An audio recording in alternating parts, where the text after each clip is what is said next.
அஸ்ஸலாமு அலைக்கும் வரஹ்மத்துல்லாஹி வபரகாத்து. அன்பிற்குரிய சகோதர சகோதரிகளை, ஜகாத் ஏற்படுத்திய பொருளாதார புரட்சி என்ற தொடர் உரையின் 24வது நாளில் நம்ம அமர்ந்திருக்கிறோம். நேற்றைய தினம் சதகா, ஹதியா, ஹிபா இதற்குரிய வேறுபாடு என்ன என்பதில் ஒரு பகுதியை பார்த்தோம். கடைசியாக என்ன பார்த்தோம்னு சொன்னால், ஹதியா என்பது குறிப்பிட்ட ஒரு நபருக்காக வேண்டி அவருடைய அன்பை பெறுவதற்காக அல்லது அவர் மீது நமக்கு அன்பு இருக்கிறது என்பதை காட்டுவதற்காக கொடுக்குற ஒரு அன்பளிப்புக்கு பேர் என்னது? ஹதியா என்று பார்த்தோம். ஆனால் நடைமுறையில் ஒரு ஹதியாங்கிற வார்த்தை எதுக்கு இன்றைக்கி இருக்குன்னு கேட்டால், ஏதாச்சும் ஹதியா கொடுங்க, அதை பிச்சைக்கு ஹதியாண்டாக்கிட்டாங்க. ஹதியாண்டாலேயே கௌரவமாக கொடுக்கறதுக்கு பேர் தான் ஹதியா. நம்மளாக தேடி சென்று அவர் மீது எங்களுக்கு அன்பு இருக்குன்னு காட்டுவதற்காக ஒருத்தருக்கு கொடுக்கறதுக்கு பேர் ஹதியா. ஆனால் எங்கள் ராமநாதபுரம் பகுதியெல்லாம் பார்த்திங்கன்னா, யாசகம் கேட்டு வர்றவங்க அம்மா எதாவது ஹதியா கொடுங்கம்மான்னு கேட்பாங்க. அதாவது இப்போ சதக்காவை என்ன ஹதியா மாற்றிட்டாங்க. ஹதியாவில் அந்த வார்த்தை யூஸ் பண்ணக்கூடாது, அது தப்பாக அது செய்கிறாங்க. அதே மாதிரி சில இஸ்லாமிய நூல்கள் வெளியிடுறாங்கல்ல, அதில் விலை 100 ரூபான்னு போடுறதுக்கு பதிலாக ஹதியா 100 ரூபான்னு போடுவாங்க. ஹதியான்னா விலை தானே போடுறீங்க, கொடுத்துட்டு காசை வாங்கிட்டு அந்த பொருளை கொடுக்குறீங்க, அதுக்கு பேர் விலைன்னு தான் போடணும். அது என்னென்னா ஹதியா நம்மளாக தேடி கொண்டு அன்பாக கொண்டு கொடுத்த மாதிரி அப்படியே கொண்டு கொடுக்குறாங்க 100 ரூபாங்கிறது. அப்போ ஹதியாங்கிறது விளங்காமல் என்ன கண்ணியமாக எங்களுக்கு தாங்கன்னு அர்த்தம் அதுக்கு. அப்போ ஹதியாங்கிற வார்த்தைக்கு அப்படியே என்ன செய்கிறாங்க. அதனால் ஹதியாங்கிறது கௌரவமான ஒரு விஷயத்துக்குள்ளதே தவிர ரொம்ப ஒரு இழிவுபடுத்துகிற ஒரு சொல்லு மாதிரி நடைமுறை ஆக்கி விட்டாங்க. சரி, இப்போ நம்ம ஹிபாவுக்கு வருவோம். ஹிபத்துங்கிறதுக்குன்னு கேட்டால், ஹதியாவுக்கும் ஹிபாவுக்கும் உள்ள வேறுபாடு என்னென்னா, ஹதியா என்பதும் ஹிபா என்பதும் ஓரளவுக்கு ஒரே பொதுவான தன்மை உள்ளது தான். ஆனால் ஹதியா என்பது உடனடி பயன்படுத்தக்கூடிய பொருட்களாக இருக்கும். ஹிபா என்பது நீண்ட காலம் வைத்து பயன்படுத்தக்கூடியதாக இருக்கும். அந்த மாதிரி உள்ளதுக்கு ஹிபான்னு பயன்படுத்துவாங்க. அதாவது வீடு, வாசல், சொத்துக்கள், அந்த இடங்கள், மனைகள், இதுகள்லாம் கொடுத்தா அதை ஹிபான்னு சொல்லணும். சோறு, கஞ்சி, அந்த மாதிரி டீ வாங்கி கொடுத்தீங்கன்னா அது என்னது? அது ஒரு கொஞ்சம் ஆப்பிள் பழம் வாங்கி கொண்டு ஒரு ஆள் கொடுக்குறீங்க, ஒரு தலைவரை பார்க்க போகிறீங்க, அவர் கொடுத்தீங்கன்னா அது ஹதியா. அது சாப்பிட்ருவார். அது உடனடியாக பயன்பாட்டுக்கு வரும். உடனடியாக பயன்பாட்டுக்கு வரக்கூடியவைகள் ஹதியான்னு சொல்லுவாங்க. அது கண்ணியமாக கொடுக்கணும். அதே நேரத்தில் சதக்காவாக இல்லாமல், உடனடி பயன்பாடு இல்லாமல் நீண்ட காலத்துக்கு பயன்படுத்தக்கூடியதாக இருக்கும்னு சொன்னால் அது ஹிபான்னு சொன்னோம்ல. அதுக்குரிய ஆதாரம் என்னென்னு கேட்டால், குரானில் இப்ராஹிம் நபி அவங்களுக்கு 2 பிள்ளைகளை அல்லாஹ் கொடுத்தான். இஸ்ஹாக்குன்னு ஒரு பிள்ளையை கொடுத்தான், இஸ்மாயில்னு ஒரு பிள்ளையை கொடுத்தான். ஆனால் இந்த இஸ்ஹாக்கு கொடுத்துட்டு அவருக்கு பிள்ளை யார்? யாக்கூபு. இஸ்ஹாக்குங்கிறவர் ஒரு மகன், அவருடைய மகன் யார்? யாக்கூபு. இந்த 2ஐயும் பற்றி அல்லாஹ் என்ன செய்கிறான்னு கேட்டால், சொல்லும் பொழுது இப்ராஹிமுக்கு இஸ்ஹாக்கையும் யாக்கூபையும் வஹபுனா நம்ம ஹிபத்தாக கொடுத்தோம். அதாவது அல்லாஹ் பிள்ளையை தர்றான்ல, அல்லாஹ் தான் இதை பயன்படுத்தணும். நம்ம சொல்லிட முடியாது. ஏன்னா பிள்ளைகள் வழங்கும்போது அல்லாஹ் தான் ஹிபத்தாக நமக்கு தருகிறான். அப்போ அல்லாஹ் நமக்கு பிள்ளைகள் தருவதை பற்றி என்ன சொல்கிறான்னு கேட்டால், ஹிபான் வார்த்தையை பயன்படுத்துகிறான். உங்களுக்கு ஹிபா உடனே பயன்படுத்துறது இல்லைல்ல, காலகாலத்துக்கு அந்த பிள்ளைகள் இருப்பாங்கல்ல. அந்த மாதிரி பிள்ளைகள் தருவதை பற்றி அல்லாஹ் பேசும் பொழுது, ஓ வஹப்னா லஹு, இப்ராஹிமுக்கு நம்ம வஹப்னான்னா ஹிபத்தாக கொடுத்தோம். இஸ்ஹாக்க ஓ யாக்கூப, இஸ்ஹாக்கையும் யாக்கூபையும் ஹிபத்தாக கொடுத்தோம். குல்லன் ஹதைன் அப்படி வரிசையாக வருது. இந்த கருத்து உள்ள வாசகம் 6:84 இருக்குது. இந்த வாசகம் 19:49 இருக்குது. 21:72 இருக்கிறது. 29:27 இருக்கிறது. இந்த 4 வசனங்களில் இப்ராஹிம் நபி அவர்களுக்கு இஸ்ஹாக் என்ற ஒரு மகனையும், அந்த மகனுக்கு ஒரு மகனாகிய பேரன் சொல்லப்படுது, யாக்கூபையும் அல்லாஹ் கொடுத்ததை பற்றி பயன்படுத்தும் போது என்ன வார்த்தையை பயன்படுத்தினான்னு கேட்டால் ஹிபான்னு சொல்கிறோம். அது ஹிபத்தான் நம்ம கொடுத்தோம், காலகாலத்துக்கு பயன்படுத்திக்கிறதுக்காக என்ன செஞ்சோம், நாள் பட பயன்படுத்தி கொள்வதற்காக கொடுக்குற அர்த்தத்தில் அது வருகிறது. அதே மாதிரி இப்ராஹிம் நபிக்கு தள்ளாத வயசில் இஸ்மாயில் நபியை அல்லாஹ் கொடுத்தான். 2 வரையும் தள்ளாத வயசில் தான் கொடுத்தான். இஸ்மாயில் நபியை கொடுத்ததையும் அல்லாஹ் முதிர்ந்த வயதில் தான் கொடுத்தான். அதை பற்றி இப்ராஹிம் நபி அல்லாஹ்வுக்கு ஒரு நன்றி செலுத்துவாங்க. அப்போ ஒரு துவா செஞ்சதாக அல்லாஹ் குர்ஆனில் சொல்லி காட்டுறான். 14வது சூறாவில் 39வது வசனத்தில். அதில் என்ன வருதுன்னு கேட்டால், அல்ஹம்துலில்லாஹில்லதி வஹபலி, வஹபனா ஹிபத்தாக கொடுக்குறது. அல்ஹம்துலில்லாஹில்லதி வஹபலி, எனக்கு வந்து ஹிபத்தாக வழங்கியிருக்கிறான். அலல் கிபரி, முதுமையில் இஸ்மாயில் இஸ்ஹாக், இஸ்மாயிலையும் இஸ்ஹாக்கையும் முதுமையில் தள்ளாத முதிர்ந்த வயதில் வந்து எனக்கு ஹிபத்தாக வழங்கியிருக்கிறானே, அன்பளிப்பாக வழங்கியிருக்கிறானே, அந்த அல்லாஹ்வுக்கே எல்லா புகழும். அல்லாஹ்வுக்கு நன்றி செலுத்தும் போது என்ன செய்கிறாருன்னா, அல்லாஹ் எனக்கு ஹிபத்தாக கொடுத்துருக்காங்கிறார். இப்ராஹிம் இஸ்மாயிலை கொடுத்ததும் ஹிபத்து, இஸ்ஹாக்கை கொடுத்ததும் எனக்கு ஒரு ஹிபா. அப்போ ஹிபாவாக எனக்கு வந்து இஸ்மாயில் இஸ்ஹாக்கை எல்லாம் கொடுத்துருக்குறான்னு சொல்லி வந்து இதையும் அல்லாஹ் என்ன செய்கிறான், ஹிபத்துங்கிற வார்த்தையை இப்ராஹிம் நபி பயன்படுத்தினதாக அல்லாஹ் சொல்லி காட்டுறான். இதெல்லாம் வந்து உடனடியாக முடிந்து போகிற பிள்ளைகள்லாம் உடனே முடிகிற விஷயம் இல்லையில, ட்ரெஸ்ஸு மாதிரி உணவு மாதிரி அப்படிப்பட்ட பயன்படுத்தி முடிக்கிறது இல்லை. அதே மாதிரி வந்து மூசா நபி வந்து அல்லாஹ்வுடைய தூதராக நியமித்த உடனே அவங்க அல்லாஹ்ட்ட கேட்பாங்க, எனக்கு கொஞ்சம் பேச்சாற்றல் கம்மியாக இருக்கிறது, என்னுடைய சகோதரர் ஹாரூன் கொஞ்சம் நல்ல பேச்சாற்றல் உள்ளவராக இருக்கிறாரு, அவரையும் எனக்கு துணையை அனுப்பு என்று அவர் போய் தனியாக அந்த பிரச்சாரம் பண்ண முடியலன்னு கேட்பார் அல்லாஹ்ட்ட. அப்போ எல்லாம் என்ன செய்வான்னா, உன்னுடைய சகோதரரையும் நபி ஆக்கிட்டோம், நீங்கள் 2 பேரும் சேர்ந்து, ஒரு வேதம் ஒரு சமுதாயம், ஆனால் 2 பேரும் நபி. தலைமை வந்து மூசா நபி, ஆனால் அவருக்கு ஒரு வேதம் இவருக்கு ஒரு வேதம்லாம் வராது. 2 பேரும் சேர்ந்து ஒரே சமுதாயத்தை ஒரே மார்க்கத்தை கொண்டு வந்த 2 நபிகள். அப்போ அது அந்த ஹாரூன் நபி என்ன செய்கிறான், எல்லாம் வந்து அவர் கேட்டுக்கொண்டதற்கு இணங்க நபியாக கொடுத்துட்டான். அப்போ நபியாக ஆக்குன அந்த விஷயத்தை எல்லாம் சொல்லும்போது, வஹபுனா லஹு, மூசா நபிக்கு நம்ம ஹிபத்தாக கொடுத்தோம். வஹபாண்டாலே ஹிபத்தாக கொடுக்குறது. வஹபுனா லஹு, மூசா நபிக்கு நம்ம அவருக்குன்னா மூசாவுக்கு ஹிபத்தாக கொடுத்தோம். மீர் ரஹமத்தினா, நம்முடைய அருளால் ஹிபத்தாக கொடுத்தோம். அஹாஹு ஹாரூன நபியா, அவருடைய சகோதரர் ஹாரூனை நபியாக ஹிபத்தாக கொடுத்து விட்டோம், அவருக்கு ஹிபத்தாக நீங்கள் நபியாக வச்சுக்க என்று நினைஞ்சிட்டோம். அந்த வார்த்தையை சொல்லும் பொழுது வஹபங்கிற ஹிபத்துங்கிற வார்த்தை எல்லாம் யூஸ் பண்ணுறான். அதே மாதிரி வந்து ஜக்கரியா நபி அவர்கள் தள்ளாத வயசில் இருந்து அவங்க குழந்தை இல்லை, பல தடவை கேட்டு பார்க்குறாங்க, அல்லாட்டேருந்து இதை உடனடியாக கிடைக்கல. அப்போ கடைசி என்ன செய்வாங்க, தலையெல்லாம் நரைச்சி போச்சு, எலும்பெல்லாம் பலவீனம் ஆயிடுச்சு, எல்லாம் நான் யார்கிட்ட போய் கேட்பேன் அப்படின்னு சொல்லி, வஸ்தால ரசு ஷைபா, என்னுடைய தலையெல்லாம் நிறையினால் மின்னுகிறது, இன்னி வகனல் அது மின்னி, என்னுடைய எலும்புலாம் பலவீனப்பட்டுருச்சின்னு சொல்லி ரொம்ப அழுது கேட்பார். கேட்டோம் அல்லாஹ் என்ன செஞ்சான்னா, ஃபஸ்தஜப்னா லஹு, அவருடைய பிரார்த்தனையை நம்ம ஏற்றுக்கொண்டோம், ஜக்கரியா நபி பிரார்த்தனையை ஏற்றுக்கொண்டோம். ஓ வஹப்னா லஹு யஹ்யா, அவருக்கு யஹ்யாவை ஹிபாவாக கொடுத்தோம், யஹ்யாங்கிற ஒரு பிள்ளைய ஹிபாவாக நம்ம கொடுத்தோம் அப்படின்னு 21:90 அல்லாஹ் சொல்லி காட்டுகிறான். அதே மாதிரி தாவூது நபி அவர்களுடைய மகன் சுலைமான்னு நம்ம தெரிஞ்சு வச்சுருக்குறோம்.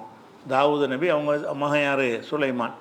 அப்போ தாவூது நபிக்கு சுலைமானை கொடுத்ததை அல்லாஹ் சொல்லும் பொழுது, இப்போ வஹப்னாலி தாவூத சுலைமான, தாவூது நபிக்கு சுலைமானை என்ன செஞ்சோம், ஹிபத்தாக அவருக்கு பிள்ளை வந்து அன்பளிப்பாக வழங்கினோம் அப்படின்னு சொல்லி 38:30 எல்லாம் சொல்லி காட்டுகிறான். அதே மாதிரி வந்து ஐயூப் நபி அவர்கள் ரொம்ப நோய்வாய்ப்பட்டு பல சோதனைக்கு ஆளாகி குடும்பம்லாம் அழிஞ்சு போய் எல்லாமே அழிஞ்சு போயிட்டாங்க. அந்த அளவுக்கு வந்து ஆன பிறகு அல்லாஹ் என்ன செஞ்சால் அவருக்கு நிவாரணம் கொடுக்குறான். நிவாரணம் கொடுக்கும் பொழுது அவங்களுடைய குடும்பத்தையும் திருப்பி நம்ம என்னஞ்சோம் அவருக்கு கொடுத்தோம், உயிர்ப்பித்து கொடுக்குறான். அந்த மாதிரி கருத்தில் எல்லாம் சொல்கிறான். வஹபுனா லஹு அஹ்லஹு, அவருடைய குடும்பத்தினரை அவருக்கு மறுபடியும் நம்ம அன்பளிப்பாக வழங்கினோம்.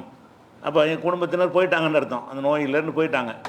மிசலகும் ஆகும், இன்னும் அவர்கள் போன்ற இன்னும் ஒரு சாராரையும் கொடுத்தோம்னு எல்லாம் சொல்லி காட்டுறான். அப்போ இதை சொல்லும் பொழுதும் என்ன செய்கிறான்னு கேட்டால் அல்லாஹ் ஹிபாங்கிற வார்த்தை யூஸ் பண்ணுறான். அப்போ இதெல்லாம் பிள்ளைகளை கொடுக்குற சம்மந்தப்பட்ட ஒரு விஷயம்.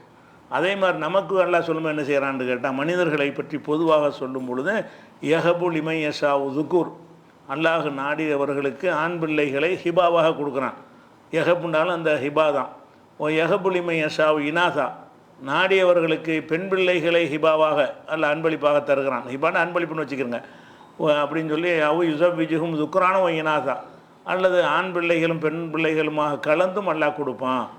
எஜாலும் மையஷா வாக்கையுமா, நாடியவர்களை பிள்ளை இல்லாமல் வாக்கிடுவான்னு சொல்லி அந்த வசனத்தில் சொல்லும் பொழுது, ஆம்பளை பிள்ளையை அன்பளிப்பாக தருவோம், பொம்பளை பிள்ளை அன்பளிப்பாக தருவோம்னு அன்பளிப்புங்கிற வார்த்தையை, அதான் ஹிபாங்கிற வார்த்தையை தான் அல்லாஹ் வந்து நம் மனிதர்களுக்கு பிள்ளைகள் தருவதை பற்றி பேசும் பொழுது அதை தான் சொல்கிறான். இப்போ நமக்கு ஒரு பிள்ளை எதுனா அல்லாஹ் எனக்கு ஹிபா அன்பளிப்பாக தந்துட்டான் நம்ம சொல்லலாம். நமக்கு ஒரு பிள்ளை பிறந்துருச்சுன்னு சொன்னால் அல்லாஹ்வுடைய அன்பளிப்பு, அல்லாஹ் எனக்கு ஹிபத்தாக கொடுத்துருக்குறான். ஏன்னா எல்லா பிள்ளைகள் கொடுக்குறத பற்றி அந்த வார்த்தையை தான் அல்லாஹ் யூஸ் பண்ணுகிறான். அதே மாதிரி வந்து ஒரு மனிதருக்கு ஒரு ஆட்சி அதிகாரம் அல்லாஹ் கொடுக்குறான்னு வைங்க, அதுவும் நாள்பட நிற்கிறதுன சாப்பிட்ற மாதிரி உள்ளது இல்லைங்களா? சாப்பிட்ற மாதிரி உள்ளதாக இருந்தால் ஹதியாவில் சேர்ந்து போயிடும். அது ஆட்சி அதிகாரம்னா ஒரு பவருங்கிற கொஞ்சம் நாள்பட அவர் பயன்படுத்தி கூடியதாக இருக்கும்.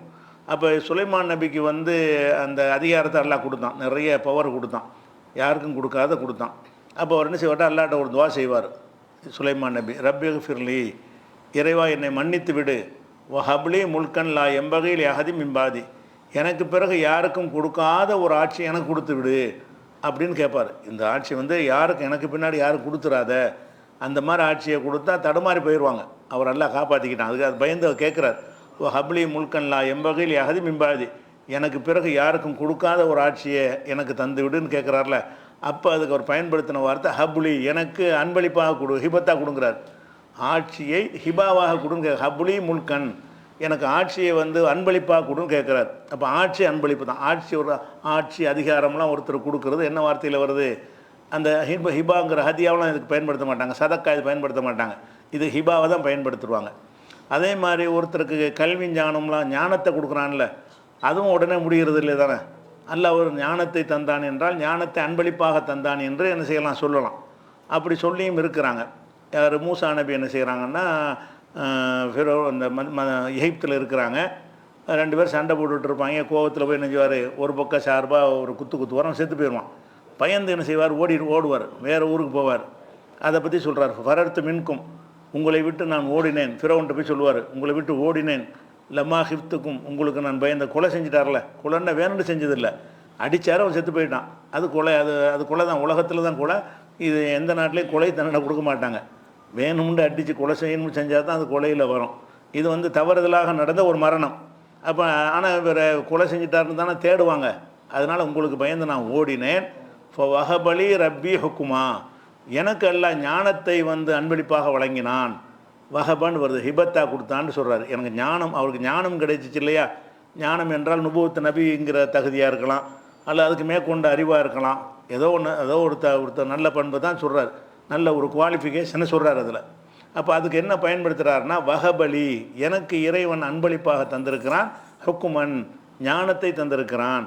அப்போ ஹிபாங்கிற வார்த்தை வந்து பிள்ளைகளை தருவதற்கும் எல்லாம் பயன்படுத்துகிறான், ஆட்சியை கொடுப்பதற்கும் ஹிபான்னு சொல்கிறான். அதே மாதிரி ஞானத்தை கொடுப்பதற்கு என்ன செய்கிறான், அல்ல ஹிபாங்கிற வார்த்தையே பயன்படுத்துகிறான்.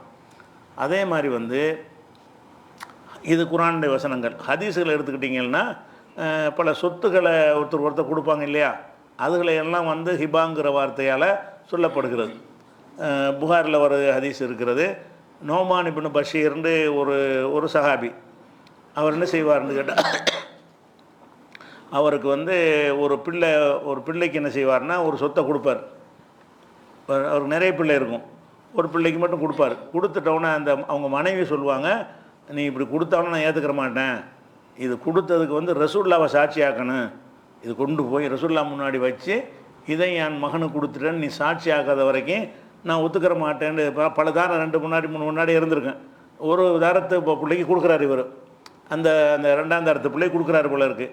அந்த அம்மா என்ன செய்கிறாங்க, வேறு பிள்ளைகள் இருக்கிறதுனால இது பிரச்சனையாக உண்டவன்னு நினச்சிக்கிட்டு ரசூல்லாவை சாட்சி ஆக்கணும்னு கேட்குறாங்க. அவர் என்ன செய்கிறார், ரசூல்லாட்ட போய் இந்த மாதிரி எனக்கு ஒரு சொத்து இருக்கிறது, அதை இந்த மகனுக்கு நான் கொடுக்குறேன், அதுக்கு வந்து நீங்கள் தான் சாட்சி அப்படின்னு சொல்கிறார்.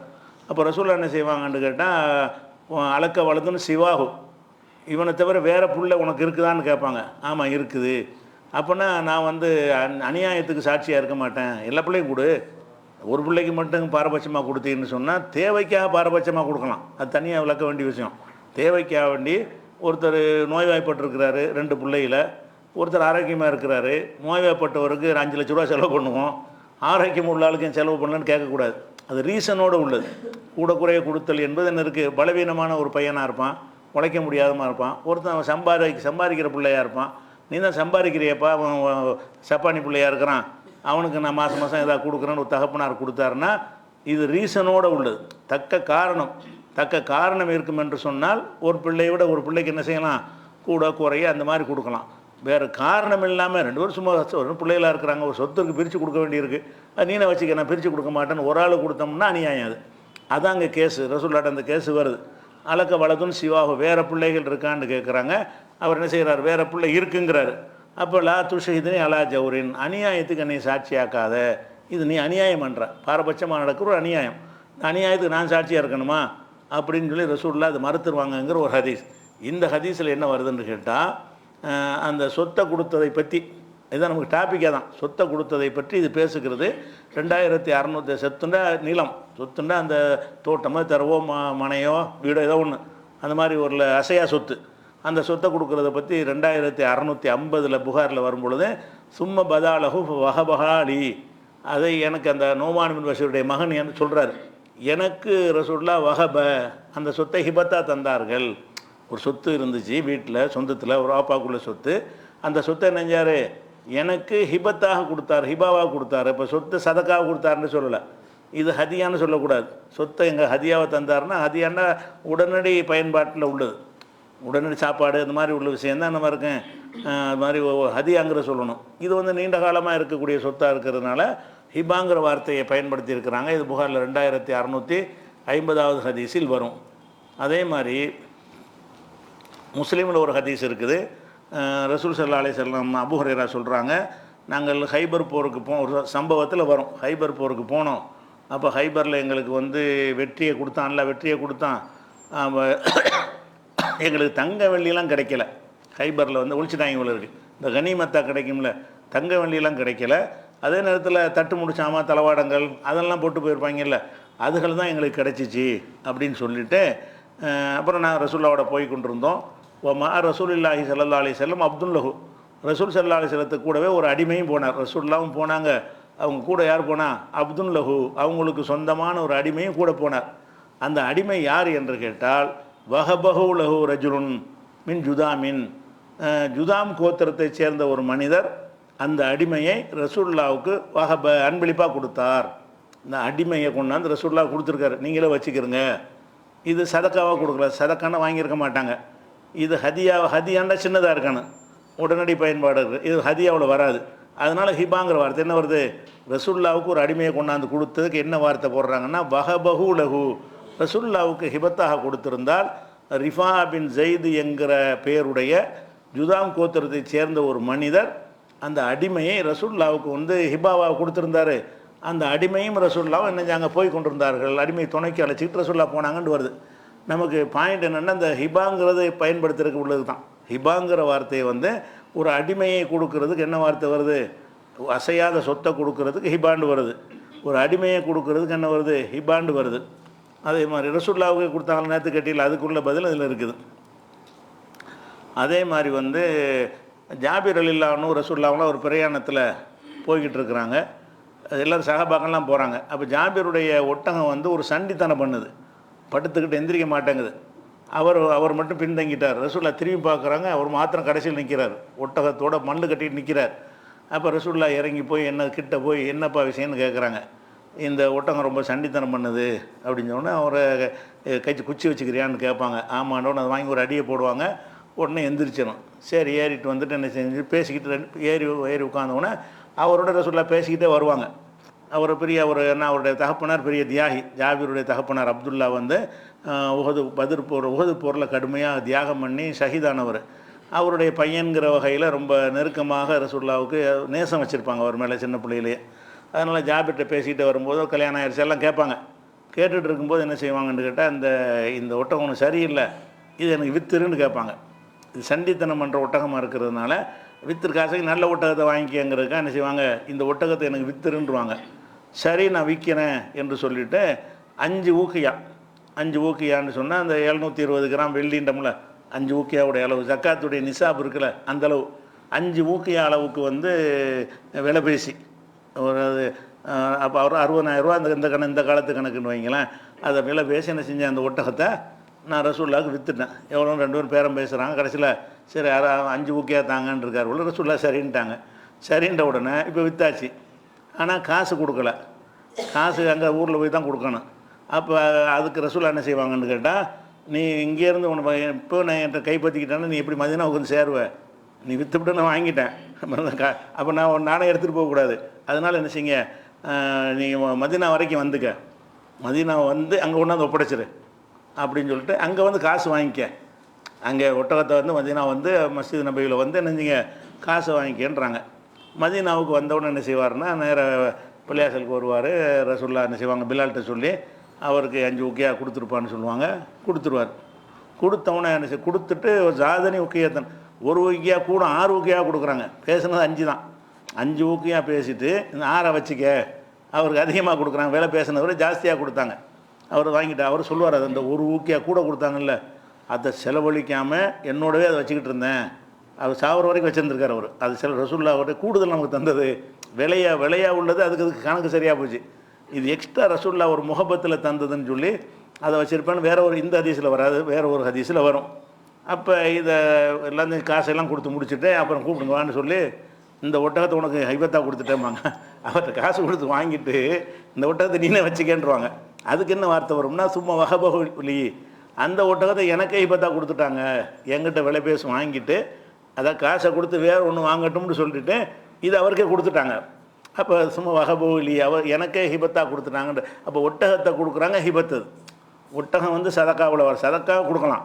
இது ரசூல்லா இவருக்கு சதக்காவை கொடுக்கல, ஹிபத்தாக கொடுக்குறாங்க. அது மாதிரி ஹிபத்துங்கிற வார்த்தை வந்து இருக்கிறது. அதே மாதிரி வந்து ரசூல் ஸல்லல்லாஹு அலைஹி வஸல்லம் என்ன செய்கிறாங்கன்னா, இது முஸ்னத் அஹமதில் வரக்கூடிய ஹதீஸு. ரசூல் ஸல்லல்லாஹு அலைஹி வஸல்லம் வந்து ஹவாஸின்று ஒரு போர் நடந்த ஒரு போரில் வந்து என்ன செய்கிறாங்கன்னா, கைதிகள்லாம் பிடிக்கப்படுவாங்கல்ல, அதில் ஒரு கைதி என்ன செய்வாங்கன்னா, ரசூல் ஸல்லல்லாஹு அலைஹி வஸல்லம் வந்து உமர் ரலியல்லாஹு கொடுப்பாங்க. அதை கொடுக்கும்போது என்னென்ன அது வார்த்தை வரும்னு கேட்டால், உமர் ரலியல்லாஹு வாங்கி அதை என்ன செய்வார்னா மகனுக்கு கொடுப்பார். ரசூல்லா வந்து போரில் ஈடுபட்டவங்களுக்கு பிரித்து கொடுக்கும்போது உமருக்கு ஒரு அடிமையை கொடுப்பார். உமர் என்ன செய்வார், அந்த அடிமையை வந்து அவருடைய மகன் இருக்கார்ல அப்துல்லா இப்னு உமர், அவருக்கு கொடுப்பார். அவர் கொடுத்ததை பற்றி எப்படி சொல்லப்படுதுன்னு கேட்டால், இப்போ வஹபஹாலி, என் தகப்பனார் எனக்கு அதை ஹிபத்தா தந்தார், அடிமையை வாங்கின அடிமையை எனக்கு ஹிபாவாக கொடுத்தார்னு வருது. அப்போ இதெல்லாம் இதுக்கு சொல்கிறோம்னு கேட்டால், அதாவது சதக்காங்கிறதுங்கிறது ஒரு ஏழ்மைக்காக வேண்டி கொடுக்குறது. தெரிஞ்சவர் தெரியாதவருங்கிற இது அதில் கான்செப்ட் இருக்காது. ஏழையாக இருக்கிறார், அவ்வளோதான். ஏழையாக இருக்கார், கஷ்டப்படுறாரு, தேவை உள்ளவராக இருக்கார், கடனாளியாக இருக்கிறாரு, அப்படிங்கிற வகையில் நம்ம கொடுக்குறோம். அப்போ ஆளுக்காக வேண்டி கொடுக்கறது அல்ல. சதக ஹதியாங்கிறது என்னென்னு கேட்டால், ஒரு குறிப்பிட்ட ஆளுக்காக வேண்டி என்ன செய்கிறது, கொடுக்கறது. அது எதுக்காக கொடுக்கறது, அவருடைய அன்பை பெறுவதற்காகவோ அல்லது நம்ம அன்பை வெளிப்படுத்துவதற்காகவோ கொடுக்குறது. அப்படி கொடுக்கறது தான் ஹிபா என்பதும் கூட. ஆனால் வித்தியாசம் என்னென்னு கேட்டால், சதக்காங்கிறது ஹிபாங்கிறது வந்து ஒரு நாள்பட பயன்படக்கூடியவைகளாக இருக்கும். ஹதியா என்பது கொஞ்ச நாளில் முடிஞ்சு போகக்கூடியதாக இருக்கும், ஒரு குறுகிய காலத்தில் முடியக்கூடியதாக இருக்கும். இதுதான் அதுக்கு வித்தியாசம். அப்போ அதனுடைய வித்தியாசத்தை விளங்கிக்கிட்டோம். அடுத்து நம்ம இந்த ஜக்காத்தில் தெரிஞ்சுக்கிற முக்கியமான விஷயம் என்னென்னு கேட்டால், அதிகமான பேர் என்ன செய்கிறாங்கன்னா, இந்த ஜக்காத்து இப்போ பார்த்திங்கன்னா ரமலான்லாம் ஜக்காத்து எல்லாம் கொடுக்குறாங்க. யாரை பார்த்தாலும் என்ன செய்கிறாங்க, ரமலான் மாதம் வந்தால் தான் ஜக்காத்து. இப்போ ஜக்காத்து போய் வேறு மாதத்தில் கேட்டிங்கன்னு வைங்க, ரமலான் வரட்டும் தர்றேம்பாங்க. அப்போ என்ன எப்படி விளங்கியிருக்காங்கன்னா, ஜக்காத்தை ரமலான் கொடுக்கணும்னு விளங்கியிருக்கிறாங்க. ஜக்காத்தை பற்றி மக்களுடைய புரிதல் எப்படி இருக்குன்னு கேட்டால், ஒவ்வொரு ரமலான்லேயும் நம்ம ஜக்காத்து கொடுக்கணும் அப்படின்னு நினைக்கிறாங்க. ஆனால் மார்க்கத்தில் அப்படி சொல்லப்பட்டிருக்காங்கன்னா இல்லை. ஏன் இல்லை, முன்னாடியும் விளக்கிட்டோம். ஒருத்தருக்கு எப்போ சொத்து வருதோ அப்போ கடமையாயிரும். உனக்கு வந்து ஷவ்வாலில் வந்துச்சுன்னா ஷவ்வாலில் அது கடமையாயிரும், ஷாபானில் வந்தால் ஷாபானில் கடமையாயிரும், ரபியுல் லெவலில் வந்து சொத்து வந்தால் ரபியுல் லெவலில் கொடுக்குறது கடமையாயிரும். அப்போ சொத்துக்கள் வந்து எப்பவும் வந்துக்கிட்டே இருக்கும். எப்போவெல்லாம் வருதோ அப்போவெல்லாம் கொடுக்கணும் என்பது தான் ஜக்காத்துடைய கான்செப்டை. ரமலானில் தான் கொடுக்கணும்னு சொன்னீங்கன்னா, இப்போ வந்து 11 மாதம் வரைக்கும் காத்திருந்து ஷாபான் மாதம் வச்சு நீங்கள் ஷாபானில் வந்தானே அடுத்த ஷவ்வால் மாதத்தில் 1 கோடி ரூபா 1 லட்ச ரூபா வருதுன்னு வைங்க, இவர் எப்போ கொடுப்பாரு, அடுத்த ரமலான் வரைக்கும் காத்துருப்பார். ஒரு வருஷம் வரைக்கும் அந்த பணம் அவர்கிட்ட இருக்கும். ஏழைகளுக்கு போய் சேர வேண்டியது. அப்போ ஏழைகளுடைய தேவை ரமலானுக்கு மட்டுமா மக்களுக்கு தேவை இருக்குது, ஒவ்வொரு மாதத்துலேயும் தேவை இருக்குது. ஒரு மருத்துவம் ஒரு மாதத்துக்கு தேவை இருக்கும். கடன் பட்டம் ஒவ்வொரு மாதத்துலையும் கடனாளிகள் இருக்க தான் செய்வாங்க, ஒவ்வொரு மாதத்துலையும் ஏழைப்பாளைகள் இருக்க தான் செய்வாங்க. ரமலான் வரைக்கும் நம்ம வசூலித்து வைத்து கொண்டு தாமதப்படுத்தக்கூடாதுங்கிறோம்ல, அவரே தாமதப்படுத்தவும் கூடாதுல்ல. அவர் யார்ட்டையும் வசூலிக்கல, அவர் காசு தானே. மார்க்கப்படி உங்கள் காசு இல்லையில, அது உங்கள் காசாக இருந்தாலும் மார்க்கப்படி ஜக்காத்துன்னு ஆயிடுச்சுன்னா 1 லட்ச ரூபா நீங்கள் ஜக்காத்து கொடுக்கணுமா இருந்தால் அது உங்கள் காசு கிடையாது, ஷாபானில் வந்துருச்சு, ஷவ்வாலில் பெருநாள் மாதத்தில் வருது.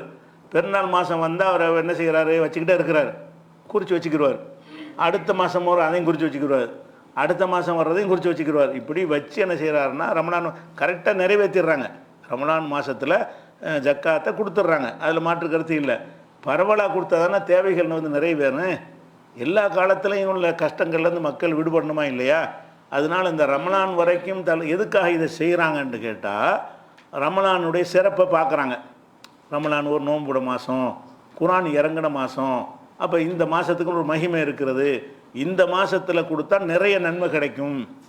இந்த இதனால் தள்ளி போகிற முக்கிய காரணம், நம்ம ஜக்காத்தை சேர்த்து வச்சுருந்து நம்ம எதுக்கு அடுத்தவனுடைய தேவைக்கு கொடுக்குறத நிப்பாட்டி வைக்கிறது ஒரு தவறு. அது பிறருடைய ஹக்கை வந்து லேட் பண்ணுறோங்கிற ஒரு குற்றம் தான் அதில் இருக்கிறது. இருந்தாலும் இவங்க என்ன நினைக்கிறாங்கன்னு கேட்டால், நம்ம ரமலானில் கொடுத்தா நமக்கு ரொம்ப நன்மை கிடைக்கும் அப்படின்னு நினச்சிக்கிட்டு செய்கிறாங்க. ரமலானில் கொடுக்குறதுக்கு நன்மை இருக்குதான்னா இருக்கத்தான் செய்யுது. அது வந்து எதுக்கு இருக்குன்னா ஜக்காத்துக்கு கிடையாது. ஜக்காத்துங்கிறது அப்பப்போ கொடுத்துருவீங்களே, அடுத்தவருக்கு பாதிப்பு இல்லாத தர்மங்கள், நீங்களாக செய்கிற தர்மங்கள் இருக்குல்ல, அதுக்கு தான் என்ன செய்யலாம், நீங்கள் ரமலானில் கொடுக்கலாம். ரமலானில் கொடுத்த தர்மத்துக்கு மற்றதுக்கு வித்தியாசம் இருக்குது. எதை வச்சு இருக்குதுன்னு சொல்கிறோம்னு கேட்டால், நபிகள் நாயகம் ஸல்லல்லாஹு அலைஹி வஸல்லம் அவர்கள் வந்து புகாரில் நிறைய ஹதீஸ் இருக்குது. 6வது ஹதீஸ் எடுத்து முதல் வால்யூமில் வந்துடும். 6வது ஹதீஸில் பார்த்தீங்கன்னா நபி ஸல்லல்லாஹு அலைஹி வஸல்லம் என்ன செய்வாங்கன்னு கேட்டால், கான ரசூலுல்லாஹி ஸல்லல்லாஹு அலைஹி வஸல்லம் அஜ்வதன் நாசி, ரசூல் ஸல்லல்லாஹு அலைஹி வஸல்லம் அவர்கள் மனிதர்களில் மிக பெரும் வள்ளலாக திகழ்ந்தார்கள். ரசூல்லா இயற்கையாகவே எப்போதுமே என்ன செய்வாங்க கேட்டால், இந்த 5 ஊக்கியா பேசிட்டு 1 ஊக்கியா கொடுத்தாங்கல்ல, அதான் வள்ளல் தன்மை உள்ளவர்களாக இருப்பாங்க. ஆனால் கான அஜ்வதமாய குனுஃபி ரமலான் மாதத்தில் அதை விட அதிகம் வள்ளலாக திகழ்வார்கள். எப்போவும் ரசூல்லா வந்து வள்ளலாக தான் இருப்பாங்க, கேட்கும்போதெல்லாம் கொடுத்துக்கிட்டு இருப்பாங்க. ரமலான் மாதத்தில் வந்து வாரி வாரி வழங்குகிற வள்ளலாக இருப்பாங்க அப்படின்னு சொல்லி புகாரில் 6வது ஹதீஸில் இருக்கிறது. அப்போ இப்னு அப்பாஸ் இதை சொல்கிறாங்க. இப்போ ரசூல்லாவுடைய நடவடிக்கையை பார்த்துட்டு தான் இதை சொல்கிறாங்க. அப்போ ரமலானில் ரசூல் ஸல்லல்லாஹு அலைஹி வஸல்லம் வந்து நிறைய கொடுப்பார்கள் என்பதில் இருந்து அது ஒரு தேர்ந்தெடுத்திருக்காங்களே ரசூல்லா.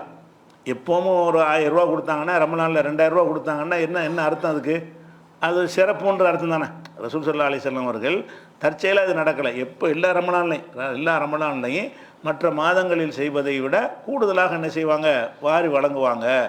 இது வாரி வழங்குவார்கள் என்பது வந்து அவங்க ஜக்காத்து நிதியை எடுத்து வழங்குவார்கள் இல்லை, அவங்க கொடுக்க வேண்டிய தர்மங்கள் இருக்கும்ல, அந்த தர்மங்களுக்கு தான் இது வந்திருக்குது. ஜக்காத்து நிதி எப்போ வருது அப்போ முடிச்சு விட்ருவாங்க, அதை வச்சுலாம் பார்க்க மாட்டாங்க. அப்போ இதில் என்ன வழங்குதுன்னு கேட்டால், ரமலானில் கொடுக்குற சிறப்பு தான். நாமளும் என்ன செய்யலான்னு கேட்டால், மற்ற மாதங்களில் செய்கிற தர்மத்தை விட கடமையாக்கப்பட்ட 2.5% இல்லை, அது அல்லாமல் நம்ம கூடவும் செய்யணும். 2ஓடு நிறுத்தினாமல் என்ன செய்யணும், மேலும் அதிகமாக கூட செய்யலாம். அப்படி அதிகமாக 33% தாண்டியும் செய்யக்கூடாது. அதிகமாக செய்கிறதுக்கு கணக்கு இருக்குது. அதிகம்னா எவ்வளோ தான் செய்யணும், 3/1 பங்குக்கு மேலே செய்யக்கூடாது. 3/1 பங்கு கீழே தான் என்ன செய்யணும், தர்மங்கள்லாம் செய்யணும். எல்லா சொத்தையும் தர்மம் செய்கிறங்கிறது மார்க்கத்தில் தடை செய்யப்பட்டிருக்கிறது. 3/1 வரைக்கும் செய்யலாம். அப்போ 2.5%லேருந்து 3/1 வரைக்கும் உள்ள அளவு இருக்குல்ல, 5 கொடுங்க, ஒரு 10% கொடுங்க, அந்த மாதிரி கொடுக்கறதுக்கு வந்து என்ன இருக்கிறது, அதுக்கு நன்மை இருக்குது. ரமலான் மாதத்தில் நீங்கள் கொடுக்குற தர்மங்களை செய்யலாமே தவிர ஜக்காத்தை செஞ்சோம்னு சொன்னால் தாமதப்படுத்தின ஒரு அந்த தேவைக்கு கொடுக்கலன்னு வந்துடும். அது அடுத்தவங்களுடைய காசை நம்ம தாமதப்படுத்துகிறோம். நம்ம காசு ஒரு சட்டப்படி நம்ம காசாக இருந்தாலும் மார்க்கப்படி நம்ம காசு இல்லைல்ல, சட்டப்படி நம்ம காசு தான், நம்ம காசு தான், அது நம்ம கொடுக்குற ஜக்காத் தான். ஆனால் அல்லாஹ் வந்து அவங்களுடைய ஹக்குன்னு சொல்லிட்டான்ல, மார்க்கத்தின் பிரகாரம் பார்த்தோம்னு சொன்னால் அந்த பணம் வந்து நம்முடைய பணம் இல்லை.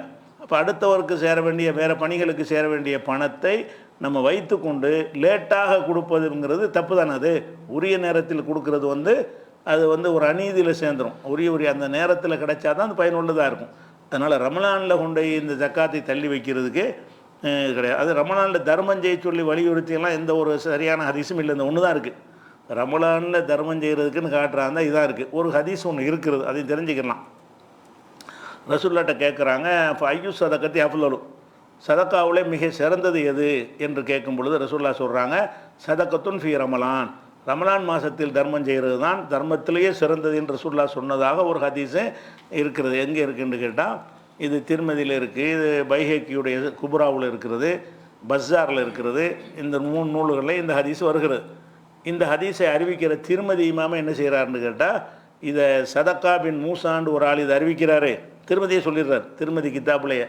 லைச இந்தகும் பிதாக்கல் கவி, இவர் ஒரு வலுவான ஆள் கிடையாது, பலவீனமான ஆள், இவரை எடுத்துக்கொள்ளக்கூடாதுன்ட்டார். ரமலானில் தர்மம் செய்கிறத பற்றி இந்த ஒரு ஹதீஸ் தான் இருக்குது. ரமலானில் தர்மம் செஞ்சால் சிறப்பு. வேறு மற்ற இப்போ இட்டுக்கட்ட பொய்யான பலவீனமான ஹதீஸில் கூட ஒன்றையும் இங்கே பார்க்க முடியல. ரமலானில் வணக்கங்களுக்கு இருக்கிறது, தர்மம் செய்கிறத வலியுறுத்தி வந்ததெல்லாம் அது ரசூலுல்லாஹ் செஞ்சாங்கிறது மட்டும்தான். அந்த ஒரு செய்தி தான். அதாவது ரமலான் மாதத்தில் மற்ற மாதங்களை விட அதிகமாக வாரி வழங்கும் வள்ளலாக இருப்பார்கள். அப்போ ரசூலுல்லாஹ் அப்படி இருந்தார்கள்னா அவங்கள்ட்ட முன்மாதிரி தானே இருக்குது. அல்லாஹ்வுடைய தூதரிடத்தில் அழகான முன்மாதிரி இருக்குன்னு நல்லா சொல்கிறதுனால நாமளும் ரமலான் மாதத்தில் கொஞ்சம் ஜாஸ்தியாக வழங்கணும். எப்பவும் வழங்குறதை விட கொஞ்சம் கூடுதலாக வழங்கி கொள்ளணும். அதுக்கு ஜக்காத்தை தாமதப்படுத்தி வழங்கக்கூடாது. ஜக்காத்துங்கிறது தேவைக்கு தாமதப்படுத்தலாம். ஜக்காத்துங்கிறது வாங்குறவங்க வரல, யாருக்கு பொருத்தமான போதிய தொகை கிடைக்கல, ஜக்காத்து கொடுக்குறதுக்கு நம்ம ஜக்காத்து கம்மியாக இருக்குது, ஒரு ஆள் கொடுக்குறாந்தா ஒரு தொகையை கொடுக்கணும், அந்த அளவுக்கு நம்மள்கிட்ட இல்லை, அதுக்காக தாமதப்படுத்தினா யாருடைய ஹக்கையும் காரணம் இருக்கணும். ரீசனோட தாமதப்படுத்துவது எப்போவுமே மார்க்கத்தில் தடை கிடையாது. ரீசன் இல்லாமல் தாமதப்படுத்தினீங்கன்னா இந்த ரீசன் இல்லை, எந்த ரீசன் ரமலானுக்கு வரைக்கும் தாமதப்படுத்துன்னு ஒரு ரீசன் கிடையாது. அப்போ அதுக்கு உரிய ரீசனோடு நீங்கள் தாமதப்படுத்தி கொடுத்தீர்களே ஆனால் அது குற்றம் வராது. இல்லைன்னா ரமலானுக்காக தான் கொடுக்கணும்னு தாமதப்படுத்துவது மார்க்கத்தில் உகந்தது கிடையாது. இது ஒரு விஷயம். அதே மாதிரி இது அடுத்து தெரிஞ்சுக்கிற ஒரு விஷயம், இந்த ஜக்காத்து கொடுக்கும் பொழுது ஜக்காத்து சதக்கா, இதில் எதை கொடுத்தாலும் சரி, ஏழைகள் அந்த மாதிரி கேட்டகரிக்கு நம்ம கொடுத்தாலும் அதில் எல்லாம் என்ன செய்கிறான்னா ஒரு சாராருக்கு முன்னுரிமை கொடுக்க சொல்கிறான். இந்த ஏழைகள் தான் ஏழையாக தான் இருப்பாங்க, ஏழையிலேயே அவங்களில் ஒரு கேட்டகரி எல்லாம் பிரிக்கிறான். எப்படி பிரிக்கிறான்னு கேட்டால் அல்லாஹ் சொல்கிறான், லைஸ் அலைக்க ஹுதாகும், அவர்களுக்கு நேர் வழி காட்டுவது உன் பொறுப்பு இல்லை. உலாக்கின் அல்லாஹ் யஹதி மையஷா, அல்லாஹ் நாடியவருக்கு அவன் நேர் வழி காட்டுவான். ஒமா துன்ஃபிக்கும் இன் ஹைரின், நல்ல செல்வத்தில் நீங்கள் எதை செலவு செய்தாலும் போல அன்புசிக்கும், அது உங்களுக்கு தான். நீங்கள் செலவு செஞ்சால் உங்களுக்கு தான் கிடைக்க போகுது. நீங்கள் செலவு உங்களோடு போகுதுன்னு நினைக்கிறீங்க, அது உங்களுக்கு தான் வரப்போகுதுன்னு நல்லா செய்யணும், மறுமையில் கிடைக்கும். அது போல அன்புசிக்கும். ஒமா துன்ஃபிக்கூன இல்ல புத்திகா வஜிஹில்லா, அல்லாவின் திருப்தியை நாடியை தவிர நீங்கள் செலவழிப்பது இல்லை. அதனால் ஒமா துன்ஃபிக்கும் இன் ஹைரின், எந்த ஒரு பொருளாதாரத்தை நீங்கள் செலவிட்டாலும் யுவஃப இலைக்கும், அது உங்களுக்கு திரும்ப அளிக்கப்படும். அன்தும் லா துலமூன், நீங்கள் அநீதி இழைக்கப்பட மாட்டீர்கள் என்று செலவழிக்கிற பற்றி சொல்கிறான். இதில் 2வது சூறாவில் 272 செலவிக்கிறத சொல்லிட்டு யாருக்கு செலவழிக்கணும்னு அடுத்த வசனத்தில் சொல்கிறான். யாருக்கு நீங்கள் செலவழிக்கணும்னு கேட்டால் லில் ஃபுக்கராயி, சில ஏழைகளுக்கு, அல்லதீன உஹுசிரு ஃபி சபீலில்லா, அல்லாவுடைய பாதையிலேயே தங்களை கட்டுப்படுத்தி கொண்டவர்கள், லா எஸ்தத்தி உடல் அர்பன் ஃபில் அர்லி, பூமியில் சுற்றி திரிவதற்கு அவர்கள் சம்பாதிக்கிறதுக்கு சக்தி பெற மாட்டார்கள். யஹ்சபஹுமுல் ஜாஹில் அகனியா, அறிவினர்கள் அவர்களை செல்வந்தர்களாக நினைப்பார்கள்.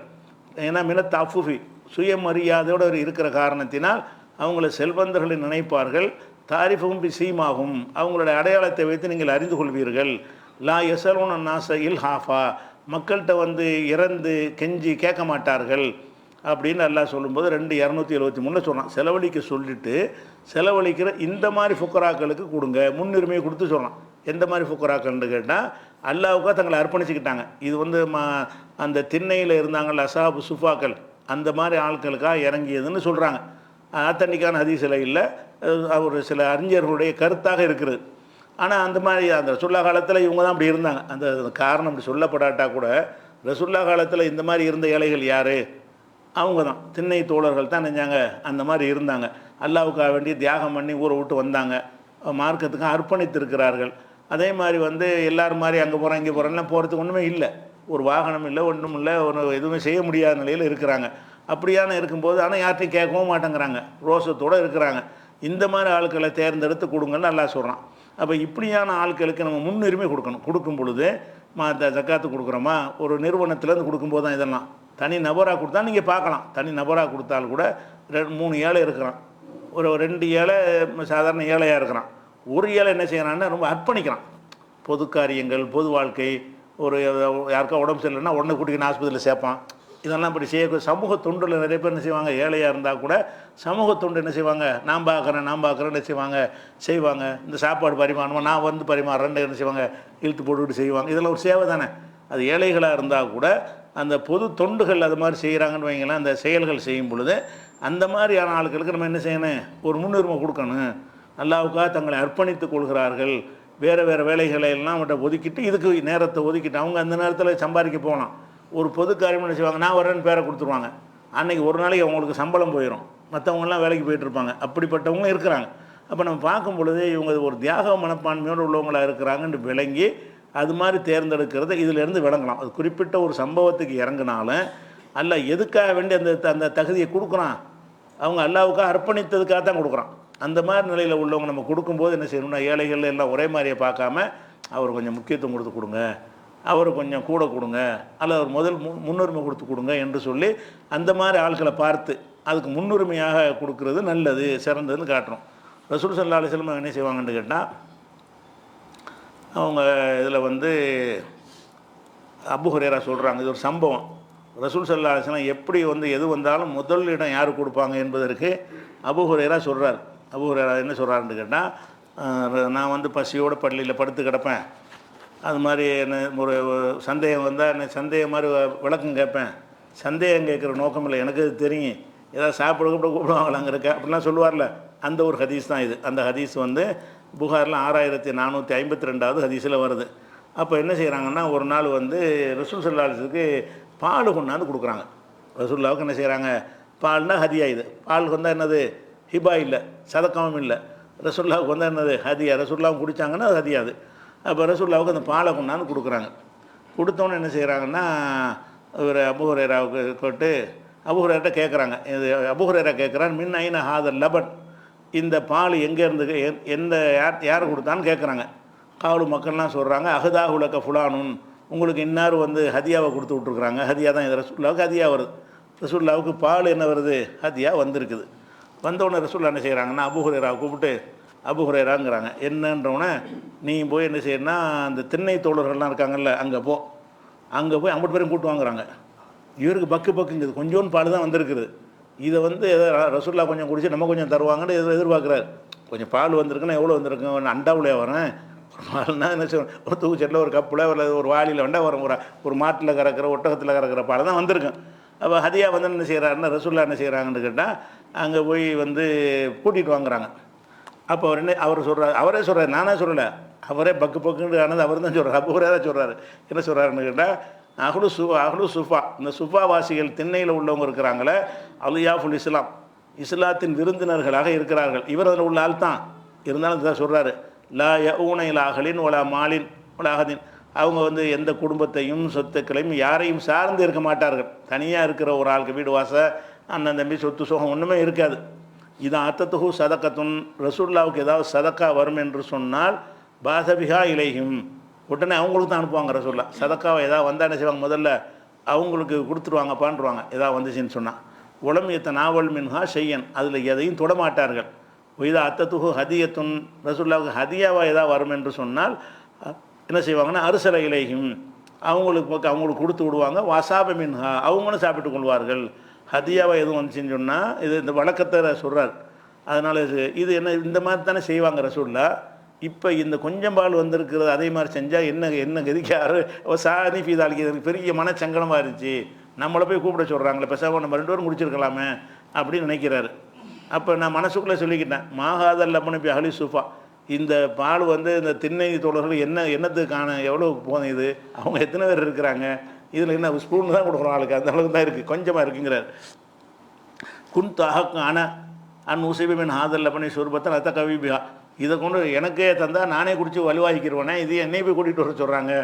அது எப்படி சொல்லிட்டு என்ன செய்கிறான்னு கேட்டால், சரி என்ற சொல்ல கட்டளையிட்டாங்க. கட்டளையிட்டால் என்ன, நம்ம இதை அந்த சுஃபா திண்ணைவாசிகளை கூப்பிட்டா கூட நம்ம தான் ஊற்றி கொடுக்குற வேலையும் செய்யணும், கடைசி தான் நமக்கு கிடைக்கும். அதையும் சொல்கிறார். ரசூலுல்லாவே என்னை கூட்டிகிட்டு வர சொன்னால் என்ன செய்வாங்க, என்னைய தான் கடைசி தான்ப்பா, எல்லாம் குடித்த பிறகு தான் எனக்கு கிடைக்குன்னு அவர் கணக்கு பண்ணுறாரு. நமக்கு கிடைக்குமான்னு தெரியல, அப்படி கிடைச்சாலும் என்ன செய்யும், என்னையத்தான் ரசூல் ஸல்லல்லாஹு அலைஹி வஸல்லம் வந்து அவர்களுக்கு அதை கொடுக்க சொல்லுவார்கள். அப்போ எல்லாம் கொடுத்து முடிச்சுட்டு தான் நமக்கு தருவார்கள்னு மனசுக்குள்ளே நான் பீதியாக இருந்தேன். அப்போ நமக்கு கிடைக்காம கூட போயிடும்னு நினச்சிக்கிட்டு இருந்தேன். இருந்தாலும் அல்லாஹ்வுடைய தூதரை கட்டுப்பட்டு கூப்பிட்டு வந்தேன். எல்லோரும் வந்தாங்க. வந்தோடனே அது மாதிரி குடித்தாங்க. குடிக்க அது இருந்துக்கிட்டே இருக்குது. அது ஒரு மோஜிஸ் அற்புதம். ரசூலுல்லாவுக்கு அல்லாஹ் கொடுத்த அற்புதம், குறையவே இல்லை. எல்லோரும் குடிச்சிருக்காங்க, நிறைய குடிங்க, இன்னும் எவ்வளோ வேணும்னு குடிக்க சொல்கிறாங்க. கடைசியாக இவரையும் குடிக்க சொல்கிறாங்க. இவரும் குடிச்சிடுறாரு, இன்னும் குடிங்கிறாங்க, போதும் இன்னும் குடிங்கிறாங்க. கடைசியாக மிச்சம் உள்ளதை ரசூலுல்லாஹ் நினச்சாங்க, குடித்தாங்க, அது முடிந்து விட்டதுங்கிற ஒரு செய்தி. இதில் நமக்கு தேவையானது என்னென்னு கேட்டால், அன்றைய ரசூல் ஸல்லல்லாஹு அலைஹி வஸல்லம் அந்த சதக்கா வரும் பொழுது, ஒரு அன்பளிப்பே வரும் பொழுது, சதக்காவோ ஹதியாவோ வரும் பொழுது என்ன மாதிரி அவங்க முக்கியத்துவம் கொடுத்துருக்குறாங்க. வந்துருச்சு ஏதோ ஏழைகளை பார்த்து கொடுங்க அப்படி இல்லாமல், முதல்ல யார் அவங்க கவனத்துக்கு வர்றாங்க, இந்த தியாகம் பண்ணவங்க தான் கவனத்துக்கு வர்றாங்க. அப்படி தான் செய்வாங்களா ரசூலுடைய வழக்கம். எந்த ஒரு இது வந்தாலும் முதல்ல என்ன செய்வாங்கன்னு கேட்டால், இந்த திண்ணை வாசிகள்லாம் கொடுத்தது போக மிச்சம் இருந்தால் தான் மற்ற ஏழைகளுக்கு என்ன செய்வாங்க, அதோட ஜாஸ்தியாக வந்துருச்சுன்னு சொன்னால் எல்லோரும் கொடுப்பாங்க. இவங்க அளவுக்கு தான் வரும் என்று சொன்னால் இவங்களுக்கு தான் முன்னுரிமை கொடுப்பாங்க. அந்த மாதிரி ஒரு அர்ப்பணித்து தியாகம் பண்ணி இருக்கிறவங்களுக்கு கொடுத்தல் என்பது மார்க்கத்தில் உள்ளது, ரசூலுல்லாஹ்வுடைய ஒரு வழிமுறையாக இருக்கிறது. அதை பார்க்குறோம். அதே மாதிரி ரசூல் ஸல்லல்லாஹு அலைஹி வஸல்லம் என்ன செய்கிறாங்கன்னு கேட்டால், சில அடிமைகள் வர்றாங்க. அடிமைகள் வந்தவுடனே என்ன செய்கிறாங்கன்னா, அந்த அடிமைகளை கேள்விப்பட்டு ஃபாத்திமா ரலியல்லாஹு அன்ஹா என்ன செய்கிறாங்க, ரசூலுல்லாஹ்ட்ட அலி சொல்கிறார், நம்ம கஷ்டப்பட்டுக்கிட்டு இருக்கிறோம், ரசூலுல்லாஹ்வுக்கு கொஞ்சம் அடிமைகள் கிடைச்சிருக்குது, அந்த அடிமைகளை நம்ம ஒரு அடிமை வாங்கிட்டு வந்தோம்னு சொன்னால் வீட்டு வேலையெல்லாம் பார்க்குறதுக்கு வசதியாக இருக்கும், நமக்கு சிரமம் இல்லாமல் இருக்கும்னு ஒரு மசூரா பண்ணிக்கிட்டு ரசூலுல்லாஹ்ட்ட கேட்குறதுக்கு வர்றாங்க. யார் வர்றா, ஃபாத்திமாவை அலி அனுப்பி விட்றாரு. ஃபாத்திமா என்ன செய்கிறாங்கன்னா, அடிமையை கேட்குறதுக்கு தான் வர்றாங்க. வெக்கப்படுறாங்க. எதுக்கு வந்தேன்னு இல்லை, சலான் சொல்லிட்டு பார்த்தா வந்துன்னு திரும்பிடுறாங்க. எப்படி வாப்பாட்ட கேட்குறேன்னு நினச்சிட்டேன், நான் வெக்கப்பட்டு திரும்பிட்டேன். அப்போ அலியை நெஞ்சார் வா 2 பேரும் போய் கேட்போம்னு சொல்லி கூட்டிகிட்டு வந்தாராம். 2 பேர் என்ன செஞ்சாங்கன்னு கேட்டால், அந்த மாதிரி அல்லாஹ்வுடைய தூதர், இந்த மாதிரி எங்களுக்கு ஒரு அடிமை வேணும், கை கால்லாம் இது திருகை அரைச்சி காய்ச்சி போச்சு, அதனால் ஏதாவது என்ன செய்யுங்கன்னு சொல்லி கேட்குறாங்க. அப்போ என்ன செய்கிறாங்கன்னா, ரசூலுல்லாஹ்ட்ட கேட்டவுடனே அப்போ ரசூல் ஸல்லல்லாஹு அலைஹி வஸல்லம் என்ன பதில் சொல்கிறாங்கன்னா, வல்லாஹி லா ஊத்திக்குமா, நான் உங்களுக்கு தரமாட்டேன், அடிமையை கேட்டு வந்திருக்கிறீங்க, உங்களுக்கு தரமாட்டேன். அதவு அகல சுஃபத்தி தத்துவா புத்தூனுகும், அந்த திண்ணைவாசிகளுடைய வயிறுலாம் காஞ்சி கிடக்கும் பொழுது உங்களுக்கு அடிமை கேட்குது, அடிமையை தருவேனா, தரமாட்டேன். நான் அஜிதுமா உன்ஃபிக்கு அலைகும், அவங்களுக்கு செலவழிப்பதற்கே என்கிட்ட ஒன்றும் இல்லாமல் இருக்கிறேன். இப்போ இந்த திண்ணைவாசிகளாக இருக்கிறாங்களே அவங்களுக்கு செலவழிக்கிறதுக்கே என்கிட்ட போதுமான நிதி இல்லை. உலாக்கின்னி அபியூகும், இந்த அடிமைகளை நான் விற்பனை செய்து உன்ஃபிக்கு அலைகும் அஸ்மானகும், அந்த கிரயத்தை இவங்களுக்கு நான் செலவழிக்கிறேன்னு நினச்சிருக்கிறேன். நீ அடிமைகள் வந்தோன்னே பங்கு போட்டு தரும்னு நினைக்காதீங்க. பெத்த மகளுக்கு சொல்கிறாங்க, உங்களுக்கு அந்த திண்ணை தோழர்களை விட்டு உங்களுக்கு தருவேனா. அப்போ மகளுக்கு கொடுக்குறத விடவும் யாருக்கு முக்கியத்துவம் கொடுக்குறாங்க, அந்த அஸ்ஹாபு சுஃபாவுக்கு முக்கியத்துவம் கொடுத்து தான் மறுத்தாங்க. ரசூல் ஸல்லல்லாஹு அலைஹி வஸல்லம் மகளுக்கு கொடுக்க மறுத்ததுக்கு காரணம் என்னென்னு கேட்டால், அடிமைகள் எல்லாரும் கொடுத்து அவங்களுக்கு ஒரு அடிமையை கொடுத்துடலாம். அதை விட ரசூலுல்லாஹ் எது பார்க்குறாங்கன்னா, இந்த இவங்க இவ்வளோ கஷ்டத்தில் இருக்கிறாங்களே, வீடில் ஒன்றும் இல்லை, ஒரு பேரிச்சம்பழம் சாப்பிட்டுட்டு இருக்கிறாங்க, படுக்க இடம் இல்லை, அந்த மாதிரி கஷ்டத்தில் இருக்கிறாங்களே, அவங்களுடைய கஷ்டங்களை தீர்க்கணுங்கிறதுக்காக வேண்டி அந்த அடிமைகள் அதை விற்றுட்டு அந்த செலவை நான் அங்கே கொடுக்க நினைக்கிறேன், நீங்கள் கேட்குறீங்களேன்றாங்க. ரசூலுல்லாஹ் சொல்லும்போது என்ன செய்கிறாங்க, வல்லாஹி லா ஊத்திக்குமா, உங்கள் 2 பேருக்கும் எந்த ஒரு அடிமையும் நான் தர முடியாது. அதவு அகல சுஃபத்தி தத்துவா புத்தூனும், அவங்களுடைய வயிறு காயிற நிலையில் நான் விட்டு உங்களுக்கு தர முடியாது. நான் அஜிதுமா உன்ஃபிக்கு அலைகும், அவங்களுக்கு செலவழிக்க எங்கிட்ட ஒன்றுமே இல்லை. ஆரம்ப நிலை இதெல்லாம் ஆரம்ப காலத்தில் அப்படி இருந்துச்சு. உலாக்கின்னி அபியூகும் என்றாலும் இந்த அடிமைகள் விற்க தான் போகிறேன், காசு கொடுத்து வாங்கிட்டு போகிறவங்கள்ட்ட விற்றவன் அந்த காசை வாங்கி அதை இந்த சுஃபா வாசிகளுக்கு திண்ணை வாசிகளுக்கு செலவழிப்பேன் என்று சொல்கிறாங்க. இது அகமதில் வரக்கூடிய ஹதீஸ். அப்போ தான் சொல்லி கொடுப்பாங்க, நீங்கள் அந்த சிரமமாக இருந்துச்சுன்னு சொன்னால் இந்த சுப்ஹானல்லாஹ் ஓதுங்க, அல்ஹம்துலில்லாஹ் ஓதுங்கன்னு சொல்லி கொடுப்பாங்கல்ல.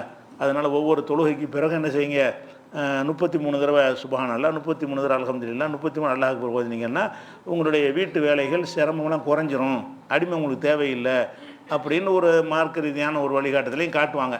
அப்போ இது எதுக்கு சொல்கிறோம்னு கேட்டால், அந்த ரசூல் ஸல்லல்லாஹு அலைஹி வஸல்லம் கொடுக்கும் பொழுது அந்த சதக்காக்கள் தர்மங்கள் ஹதியாக்கள் வரும் பொழுது விநியோகம் செய்வதில் அந்த திண்ணைவாசிகளை தியாகம் செய்தவர்கள், சிரமப்படுவர்கள் என்பதை விட தியாகம் செய்து சிரமப்படக்கூடியவர்கள், அவங்களுக்கு முன்னுரிமை கொடுத்துருக்குறாங்க. எல்லாம் அந்த வசனத்தில் அதை சொல்வதை நம்ம பார்க்குறோம். அப்போ இது இது அடிப்படையான விஷயம். சரியா, இதெல்லாம் அதிக சம்மந்தப்பட்டது. அடுத்து முக்கியமாக அறிந்து கொள்ள வேண்டிய விஷயம் என்னென்னு கேட்டால், இந்த ஜிஸியாங்கிற வரி, இந்த ஹதியாவை தெரிஞ்சுக்கிட்டோம், சதக்காவை தெரிஞ்சுக்கிட்டோம், ஹிபாவை தெரிஞ்சுக்கிட்டோம். இந்த ஹிபா மாதிரி தான் அத்தியான்னு சொல்லுவாங்க, அதுவும் அதே மாதிரியான வார்த்தை தான், ஜாஸ்தி புழக்கம் இல்லை. நெஹ்லான்னு சொல்லுவாங்க, அதுவும் கம்மியாக பயன்படுத்துகிற வார்த்தை, அதிகமாக இந்த வார்த்தையை தான் பயன்படுத்திக்கிடுவாங்க. அப்போ இது போக உள்ளது என்னென்னு கேட்டால், மக்கள்கிட்டருந்து வாங்கக்கூடிய நிதியில் ஜிஸியான்னு ஒரு வகை நிதி இருக்குது. இந்த ஜிஸியா வரியை பொறுத்த வரைக்கும் மதுஹப் நூல்களில் எடுத்து பார்த்தீங்கன்னு சொன்னால், நிறைய தப்பாக அந்த ஜிஸியா பற்றி என்ன செய்கிறாங்க சொல்கிறாங்க. ஜிஸியான்னு இஸ்லாம் சொல்லக்கூடியது ஹதீஸ்லேருந்தும் குரான்லேருந்தும் பார்த்தா அது ஒரு மாதிரியாக இருக்குது. இந்த அறிஞர்களுடைய கருத்துக்களை பார்த்தோம்னா என்ன செய்யுது, பல தவறான கருத்துக்களை தான் ஜிஸியாங்கிற பேரில் வந்து சொல்கிறாங்க.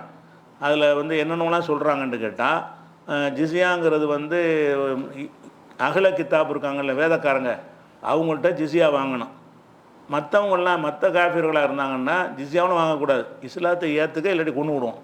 அதான் ஜிஸியாவும் கிடையாது. இஸ்லாத்தை ஏற்றுக்கலைன்னா அவனுக்கு கொள்வது தான் தீர்ப்பு இப்படின்னு பெரிய இமாம்கள்லாம் நினைஞ்சிருக்கிறாங்க, எழுதி வச்சுருக்கிறாங்க. அப்படி ரசூல்லா சொல்லவே இல்லை. ரசூல்லா சொன்ன ஹதீஸை நான் எடுத்துக்கணும்னு ஆதாரத்தை காட்டுறேன். அதுபோக என்னென்னு கேட்டால், இந்த ஜிஸியா சம்பந்தமாக முஸ்லீம் மன்னர்கள் இருக்காங்க இல்லையா, அவங்களில் பல பேர் ஒழுங்காக நடக்கலை. அவங்க ஆட்சிக்கு வந்த உடனே நிதி தேவை என்பதற்காக வேண்டி தாறுமாறாக அந்த பிற மத மக்கள் மீது வரி விதிப்பது, தாறுமாறான விதிகளே வரி விதிக்கிறது, கொடுமைப்படுத்துறது. வருஷத்துக்கு ஒருக்கா தான் ரசூல்லா வந்து ஜிஸியா போட்டாங்க. இவங்க மாதம் என்ன செய்கிறது, அரசாங்கத்தில் இந்த ஜிஎஸ்டி போட்டு பணத்தை சேர்க்குறாங்கல்ல, அந்த மாதிரி நோக்கம் யாருக்கு வந்துடும், முஸ்லீம் ஆட்சியாளர்களை வந்து அந்த ஜிஸியாங்கிற பேரில் சில தவறுகள்லாம் பண்ணியிருக்கிறாங்க. அந்த தவறுக்கு நம்ம முட்டு கொடுக்க வேண்டிய அவசியம் கிடையாது. நம்ம எதுக்கு பொறுப்பு கூறணும்னு கேட்டால் அல்லா ரசூல் சொன்னதுக்கு தான். அல்லா ரசூல் ஜிஸியா சம்மந்தமாக என்ன சொன்னாங்களோ அதில் கேள்வி இருந்தால் கேளு. இன்னும் சொல்ல போனால் சில முஸ்லீம் மன்னர்கள் வந்து முஸ்லீம்களுக்கும் ஜிஸியா விதித்தார்கள். முஸ்லீம் ஆட்சின்னு சொல்லி கொண்டு ஜிஸியாங்கிறது அரசாங்கத்தை இப்படி நடத்துறது, ஜிஸியா கூடன்னு சொல்லி முஸ்லீமுக்கும் தலைக்கு இவ்வளோன்னு போட்டு என்ன செஞ்சாங்க, வசூல் பண்ண மன்னர்கள்லாம் இருக்கிறாங்க. அப்போ இந்த ஜிஸியா என்பதை வந்து சில முஸ்லீம் மன்னர்கள் சரியாக செஞ்சு இருக்கும் பொழுதும் தப்பாகவும் பிரச்சனை பண்ணுறாங்க. முஸ்லீம் ஆட்சியாளர்கள் அது செஞ்சாங்கன்னு சொல்வதில் முக்கால்வாசி பொய்யா இருக்குது, காவாசி உண்மையாகவும் இருக்குது. அதாவது இவங்க சொல்கிற அளவுக்கு அப்படி நடக்காட்டாலும் சில மன்னர்கள் நினைஞ்சிருக்கிறாங்க, அந்த மாதிரி ஒரு கொடூரமாக இஸ்லாம் சொல்லாத இஸ்லாமிய நடைமுறைக்கு மாற்றமாகவெல்லாம் அந்த ஜிஸியாங்கிற வரியை வந்து விதிச்சிருக்கிறாங்க, அந்த தலைகள் மீது விதிச்சிருக்கிறாங்க. அப்போ அதெல்லாம் வச்சு இந்த விஷயங்களையெல்லாம் நம்ம என்ன செய்யணும்னு கேட்டால் ஒரே பதில் தான். இந்தாப்போ நம்ம அவங்களுக்கு பதில் சொல்கிறது, நாங்கள் முட்டு கொடுக்குற ஆளு எங்கள் கிடையாது. முஸ்லீம் மன்னர்களுக்கு முட்டு கொடுக்குற ஆளுங்களா, அவங்க தான் இஸ்லாத்துடைய காவலர்களா? அவங்க அந்த புறத்தில் ஆட்டம் போட்டிருக்காங்க, அதுக்கெல்லாம் நாங்கள் முட்டு கொடுக்க முடியுமா? அவங்க இஸ்லாம் மக்களுடைய வரியை வாங்கிட்டு தாஜ்மஹால் சமாதிக்கு தரகா கட்டியிருக்கிறாங்க, அவங்களுக்கு நாங்கள் முட்டு கொடுக்குற ஆளுங்களா? நம்ம ஒரே பதில் என்ன செய்யணும், ஜிஸியா இஸ்லாத்தில் இருக்கிறது குரான் என்ன சொல்லுது, ஹதீஸ் என்ன சொல்லுது, நபிகள் என்ன வழிகாட்டினாங்க அதை சொல்லு, நபி காலத்தில் எப்படி அந்த ஜிஸியா இருந்துச்சு அதை சொல்லு. அதில் வந்து எந்த ஒரு குறையும் உங்களால் காட்டவே முடியாது. ஆனால் குறை காட்ட முடியும் என்றால் எதில் காட்ட முடியும் என்றால், சில இஸ்லாமிய மன்னர்கள் சில சந்தர்ப்பங்களில் நினைஞ்சிருக்கிறாங்க, அந்த மாதிரி மோசமாகவெல்லாம் நடந்திருக்கிறாங்க. இப்போ ஜிஸியா சம்பந்தமாக மார்க்கம் என்ன சொல்லுது என்பதை பார்க்குறதுக்கு முன்னாடி இந்த அறிஞர்கள்லாம் என்னென்னவெல்லாம் சொல்லியிருக்கிறாங்க என்பதை மேலோட்டமாக பார்த்துட்டோம்னா, அந்த மதஹப் இமாம்கள்லாம் எந்த மாதிரி சொல்லியிருக்கிறாங்கன்னு தெரிஞ்சுக்கிட்டோம்னா, அப்புறம் மார்க்க ரீதியாக குர்ஆன் ஹதீஸில் இருந்து ஜிஸியா என்ன, யாருக்கு ஜிஸியா, எல்லாருக்கும் ஜிஸியாவா, அந்த விஷயங்களை பார்ப்போம். அறிஞர்கள் என்ன சொல்கிறாங்கன்னு கேட்டால்,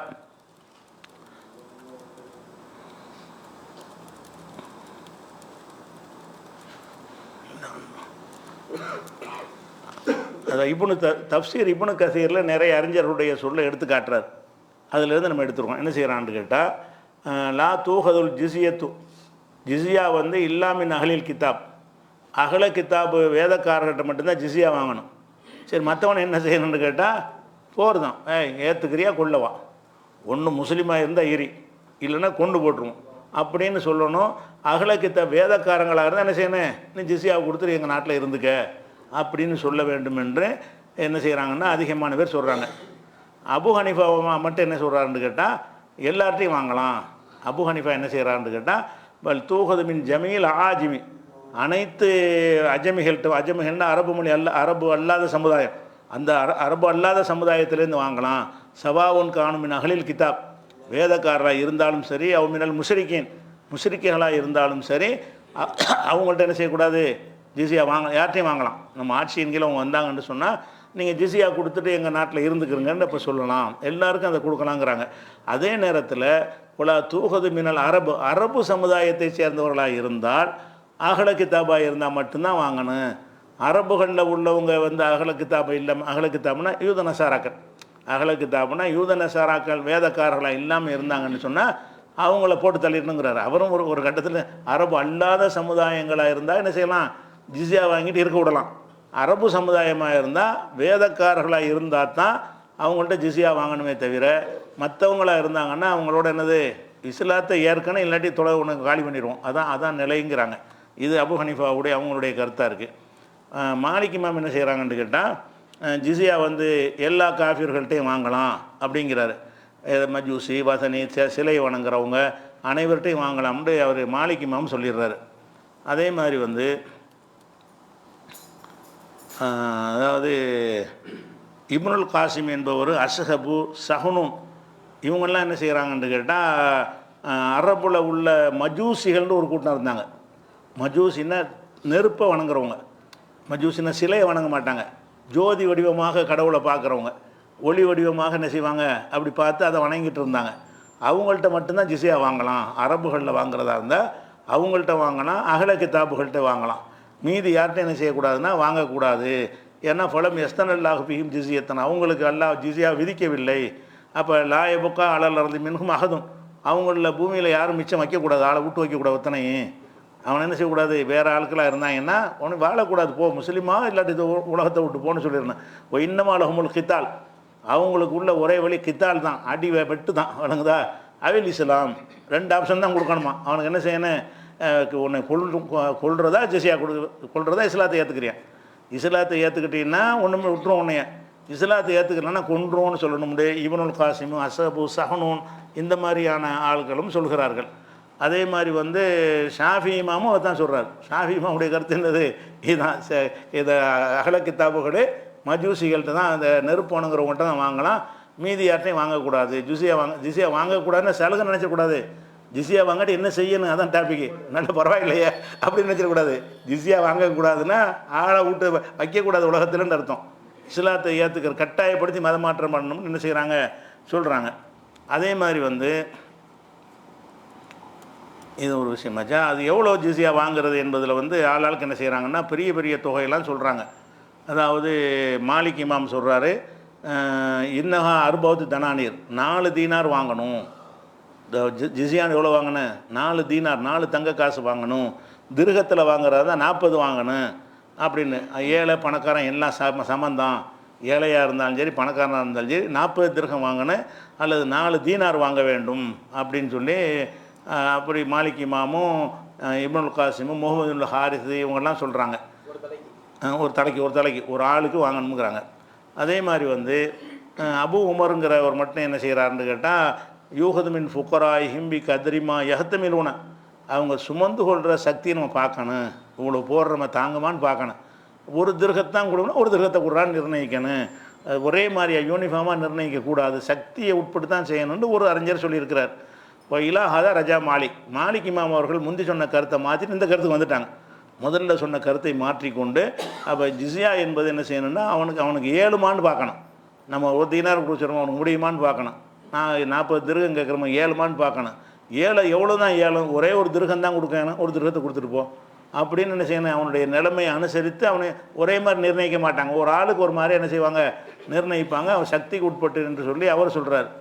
அதே மாதிரி வந்து அபு ஹனீஃபாவும் முஹம்மது பின் ஹசன் அவர்களும் அஹமது பின் ஹம்பல் இவங்களாம் என்ன செய்கிறாங்கன்னு கேட்டால், ஏழையாக இருந்தான்னா 12 தீனார் 12 திருகம், நடுத்தரமாக இருந்தால் 24, அதுக்கு மேலே வசதியாக இருந்தால் 40, 3 கேட்டகரி வச்சுக்கணுமா. அந்த ஜிஸியாவை வந்து 3 வகையாக பிரிச்சுக்கிறணும். அதாவது ஒன்று A grade, B grade, C grade மக்களை பிரிக்கணுமா.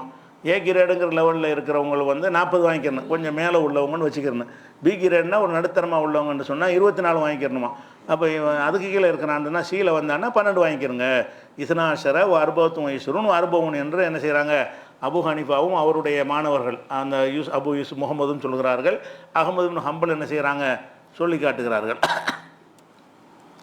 அடுத்து என்னன்னு கேட்டால், அந்த எல்லா அறிஞர்களும் என்ன செய்கிறாங்கன்னா, இந்த ஜிஸியா யார் மீது வாங்குறது என்கிற ஒரு விஷயத்தில் எல்லார்ட்டையும் வாங்கக்கூடாது. ஜிஸியா வாங்குறதா இருந்தால் பெண்கள்கிட்ட வாங்கக்கூடாது.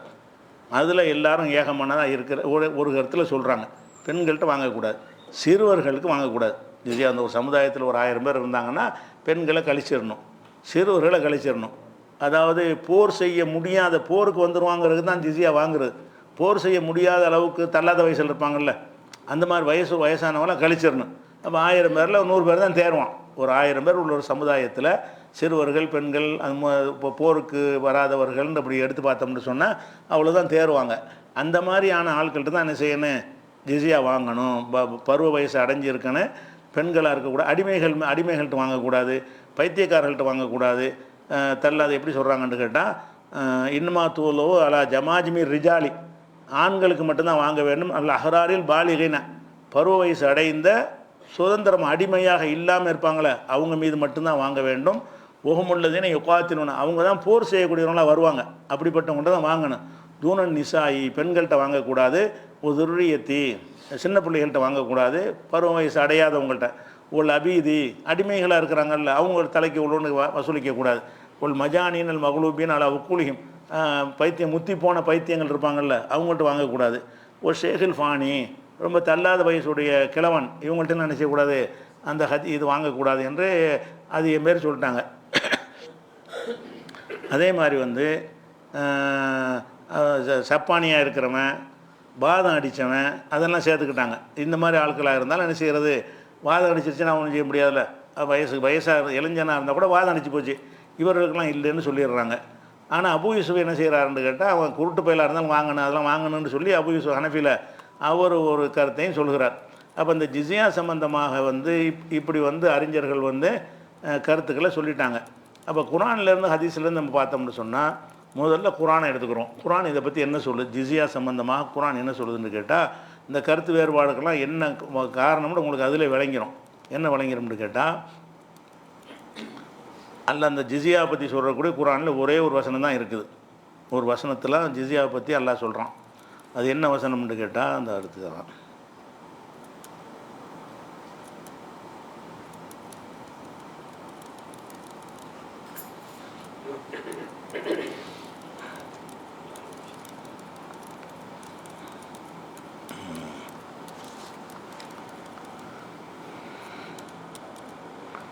அல்லாஹ் சொல்லி காட்டுறான். 9:29 ஜிஸியாவுக்கு அடிப்படையாக இருக்கிற வசனம் வந்து 9:29 வசனம். அதில் என்ன சொல்லப்படுதுன்னா, காத்திலோ, நீங்கள் போர் செய்யுங்கள், அல்லதீன லா யூமினூன பில்லாஹி, அல்லாவை நம்பாத, ஒலா பில்யோமில் ஆஹிரி, ஆகிரத்தையும் நம்பாத, மறுமை நாளை நம்பாதவர்களோடு நீங்கள் போர் செய்யுங்கள். ஒலா யு ஹர்ரிமூன மா ஹர்ரமல்லாஹு வ ரசூலுஹு, அல்லாவும் ரசூலும் எதை ஹராம் ஆக்கினார்களோ அதை ஹராம் என்று சொல்லாதவர்கள், அவங்களோடு போர் செய்யுங்கள். ஒலா எதீனூன தீனல் ஹக்கி, சத்திய மார்க்கத்தை பின்பற்றாதவர்களாக இருக்கிறார்களோ அவங்களோட போர் செய்யுங்கள். அது யாரிடமிருந்து, உங்களை எங்கே உள்ள ஆட்கள்னு கேட்டால், மினல்லதீன் ஊத்துல் கிதாப், வேதம் கொடுக்கப்பட்டார்கள் அவர்கள்னு வருது. அதனால தான் வேதக்காரர்கள் பிரிக்கிறாங்க. மினல்லதீன் ஊத்துல் கிதாப், வேதம் கொடுக்கப்பட்டவர்கள் இருந்து யார் அல்லாஹ் ரசூலை நம்பவில்லையோ, ஆகிரத்தை நம்பவில்லையோ, அது இஸ்லாத்துக்கு வரலையோன்னு அர்த்தம். வேதம் கொடுக்கப்பட்டிருக்கிறாங்க, அவங்க என்ன செய்யலை, அல்லாஹ் ரசூலும் ஹராமாக்குனதை ஹராமாக்குறதுனா இஸ்லாத்துக்கு வரணுன்னு அர்த்தம். அல்லாஹ் ஹலால்னா ஹலால், அல்லாஹ் ரசூல் ஹராம்னா ஹராம்னு சொல்லணும்ல. அப்படி யார் இஸ்லாத்துக்கு வராமல் இருக்கிறாங்களோ அவங்களோட போர் செய்யுங்கள். எது வரைக்கும் என்றால், ஹத்தா யூத்துல் ஜிஸியத்தை அன் எதின், அவங்க கையிலிருந்து ஜிஸியாவை கொடுக்கும் வரை போர் செய்யுங்கள். ஒஹும் சாகிரூன், அவங்க வந்து தாழ்ந்த நிலையில் இருந்து கொண்டு ஜிஸியாவை கொடுக்கும் வரை அவங்களோட போர் செய்யுங்கள்னு ஒரு வசனம் இருக்கிறது 9:29. இதில் யாரை பற்றி பேசப்படுதுன்னா, எல்லா காஃபிரு முஷ்ரிக்கெல்லாம் சொல்லப்படலை, நெருப்பு வணங்குற கூட்டத்தை பற்றி சொல்லப்படலை. இதில் சொல்லப்படுறதை யாருன்னு கேட்டால், அல்லதீன ஊத்துல் கிதாப், வேதம் கொடுக்கப்பட்டவர்களில் யார் அல்லாஹ்வை ஆகிரத்தை நம்பாமல் இருக்கிறாங்களோ, அல்லாஹ் ரசூலும் ஹராமாக்குனதை அவங்க ஹராம் என்று ஆக்காமல் இருக்கிறார்களோ, இந்த சத்திய மார்க்கத்தை பின்பற்றாமல் இருக்கிறார்களோ, மொத்தத்துக்கும் சேர்த்த அர்த்தம் முஸ்லீமாக இருக்கலையோ, இஸ்லாத்தை ஏற்றுக்கொள்ளாமல் மொத்த வார்த்தைக்கு அர்த்தம் என்னென்னு கேட்டால், யார் வேதக்காரர்களில் யஹூதி நசாராக்களில் யார் இஸ்லாத்தை ஏற்காமல் இருக்கிறார்களோ அவங்களோடு நீங்கள் யுத்தம் செய்யுங்கள். எது வரைக்கும், ஜிஸியா தர, ஜிஸியா தந்தால் விட்டுருங்க, ஜிஸியா தரலைன்னா என்ன செய்யுங்க, போர் செய்யுங்க அப்படின்னு சொல்லி இந்த ஜிஸியா வாங்குறதை யாரை பற்றி மட்டும்தான் பேசப்படுது, வேதக்காரர்கள் நல்லா குறிப்பிடுக்கிறான். அதனால தான் ஷாஃபி மாதிரி ஆட்கள் என்ன செய்கிறாங்கன்னா, வேதக்காரன் தான் ஜிஸியா வாங்கணும், மற்றவங்க கொண்டு தான் நடத்துங்கிறார். எதனால் அது கருத்துக்கு வர்றாங்க, வேதக்காரர்கிட்ட தான் அல்ல ஜிஸியா வாங்க சொல்கிறான். ஆனால் அவங்க இன்னும் ஆய்வு செஞ்சு அப்படி சொல்லியிருக்க மாட்டாங்க, ஆனால் அப்படி சொல்லியிருக்கிறாங்க. வேதக்காரர்கள்ட்ட தான் ஜிஸியா வாங்கணுன்ற கருத்து நிறைய பேர் சொல்லுவதற்கு காரணமே இந்த வசனம் அவங்கள தான் குறிப்பிடுகிறது, வேதக்காரில் குறிப்பிடுது. அப்போ இதில் இந்த ஒரு அடிப்படையை வைத்துக்கொண்டு என்ன செய்கிறாங்கன்னு கேட்டால் பல கருத்துக்களை சொல்கிறாங்களா. அப்போ ஜிஸியா ஏன் எல்லாம் வாங்க சொல்கிறான். இப்போ வேதக்காரர்கள்னு சொல்கிறானே, அது வேதக்காரர்களை தான் குறிக்குமா. அதே மாதிரி சண்டை போட்டு வர்றியா வரலையான்னு கேட்டு தான் அப்படி செய்வது தான் இஸ்லாத்தின் நிலைப்பாடாக. இந்த ஜிஸியாங்கிறதுக்கு முந்தி வேறு பல கட்டங்கள் இருக்கிறதா. ஜிஸியான்னு எடுத்தவொடனே இஸ்லாத்துக்கு வரையா இல்லையா அப்படி தானா, இல்லை வேறு மாதிரி கட்டங்கள் இருக்கிறதான்னு கேட்டால் அது நிறைய விரிவான கட்டங்கள் இருக்குது. இதை நம்ம விரிவாக விளங்கிக்கிறதுக்காக இன்ஷா அல்லாஹ் நாளைக்கு என்ன செய்வோம், அதை ஜிஸியாவை பற்றி அறிஞருடைய கருத்தை பார்த்துட்டோம். ஜிஸியாண்டா என்ன, இஸ்லாம் என்ன சொல்லுது, குரானில் என்ன இருக்குது, இதைத்தான் நீங்கள் தெரிஞ்சு வச்சுக்கிற வேண்டிய விஷயம். எவன் கேள்வி கேட்டாலும் சரி, ஒரு அவுரங்கசீப் ஜிஸியா வச்சார், அவர் வச்சார், எதாவது சொல்லுவாங்க. அதில் முகவசி பொய்யா இருக்கும், சிலது மெய்யாகவும் இருக்கும். பொய்யாகவும் இருக்குது, சில மெய்யா அப்படி பண்ணியும் இருப்பாங்க. மார்க்கம் சொல்லாத வகையில் நினைஞ்சிருப்பாங்க, சிலது பண்ணியும் இருப்பாங்க. பண்ணால் தப்பு பண்ணாங்களா, அதுக்கு நாங்கள் என்ன செய்கிறது, அவங்க செஞ்சது இஸ்லாத்தோட இப்படி சம்மந்தப்படுத்துகிற அப்படின்னு நம்ம என்ன செய்யணும். அந்த மாதிரி மன்னர்களை வைத்து கேட்டார்களே, ஆனால் அவர்கள் இஸ்லாத்துக்கு அத்தாரிட்டி கிடையாது. இந்தியாவில் உள்ள ஒரு மன்னர் ஹஜ்ஜிக்கே போகலை. அப்போ அவங்கள நீ இஸ்லாத்தின் அத்தாரிட்டியாக நீ இப்படி சொல்கிற, இஸ்லாம் முஸ்லீம் மன்னர்கள் இருந்தாங்கல்ல, ஒரு ஆள் கூட ஹஜ்ஜி செய்யலை. அப்போ இவங்கெல்லாம் இஸ்லாத்தினுடைய அத்தாரிட்டியாக நீ எதுக்கு சொல்கிறேன்னு நம்ம கேட்ட வேண்டியதான். நம்ம கேட்க வேண்டியது என்னென்னு கேட்டால், இஸ்லாத்தில் ஜிஸியா இருக்குது, இதுதான் ஜிஸியா, இது சரியாக தவறா, எந்த வகையில் நீ சரி இங்கே தவறுன்னு சொல்கிறேன், இதை விட சிறப்பாக முஸ்லீம் அல்லாத மக்களுக்கு என்ன செய்ய முடியும் அப்படின்னு கேட்குற அளவுக்கு இஸ்லாமிய இந்த ஜிஸியா சட்டம் ஒரு அழகான சட்டமாக இருக்குது. அதை பற்றி முழு விளக்கம் இன்ஷா அல்லாஹ் நாளைக்கு பார்ப்போம். அஸ்ஸலாமு அலைக்கும்.